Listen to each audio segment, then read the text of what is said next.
मैं डॉक्टर विपिन शर्मा। मैं consultant neurologist and reconstructive surgeon हूँ केएससीएचएल हॉस्पिटल इंदौर में। तो आज हम एक कॉमन टॉपिक पे बात करेंगे जो है इरेक्टाइल डिसफंक्शन। इरेक्टाइल डिसफंक्शन एक बहुत कॉमन सा टॉपिक है। ऐसा लिटरेचर में कहा जाता है कि लगभग 20% पुरुष अपने लाइफ टाइम में कभी ना कभी इरेक्टाइल डिसफंक्शन से ग्रसित होते हैं। ये एक बहुत कॉमन सी समस्या है जो आज के समाज में देखी जाती है। इसके बहुत सारे कारण होते हैं। सबसे बड़ा जो कारण होता है वो स्ट्रेस या फिर साइकोलॉजिकल इलनेसेस के कारण होता है। स्ट्रेस के अलावा इसमें शरीर में लिंग में भी परेशानी हो सकती है। शरीर में कई बीमारियां जो कि जैसे कि मोटापा, डायबिटीज, हाई कोलेस्ट्रॉल, एक्सरसाइज नहीं करना भी इसके कारणों में होते हैं। 90% केसेस में इसका जो इलाज है वो काउंसलिंग के द्वारा और मेडिसिन के द्वारा संभव है।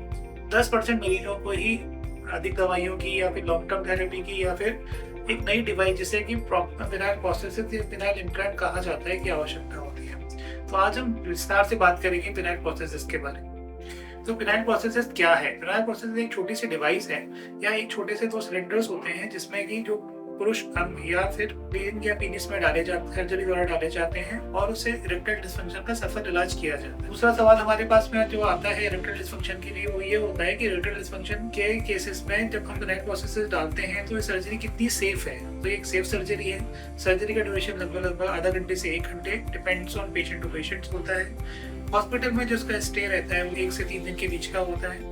4 से 6 हफ्ते बाद पुरुष अपना सेक्सुअल एक्ट नॉर्मली कर पाते हैं। तो ये बहुत ही कारगर ऑपरेशन है कि वो तो सामान्यतः सेफ होता है और असरदार होता है। क्या एडवांटेज होंगे?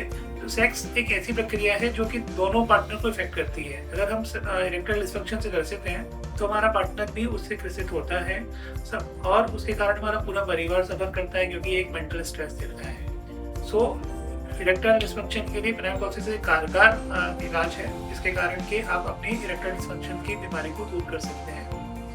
समाज में इसमें कई तरह की भ्रांतियां होती हैं कि मुझे इरेक्टाइल डिसफंक्शन है।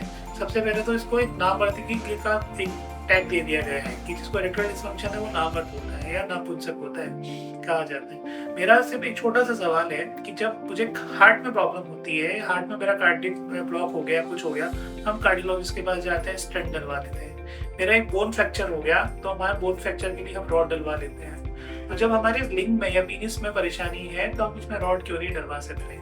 ऐसा क्या है जिसके कारण हम इन सब चीजों से डरते हैं? तो सबसे इम्पोर्टेंट है कि ज्ञान की कमी, नॉलेज की कमी जो है, और एक झिझक जो समाज में फैली हुई है सेक्स को लेकर के, भारतीय समाज में फैली हुई है, इसके कारण से लोग हमारे पास में नहीं आते हैं। दूसरी चीज, जो चीज़ें आजकल जितने एडवांस टेक्नोलॉजी है उसके काफ़ी सारी चीज़ें सेफ हैं और अच्छी हैं। को भी इरेक्टाइल डिसफंक्शन की परेशानी है उनको हमारे पास आना चाहिए और अपना सफल इलाज करवाना चाहिए। थैंक यू, धन्यवाद।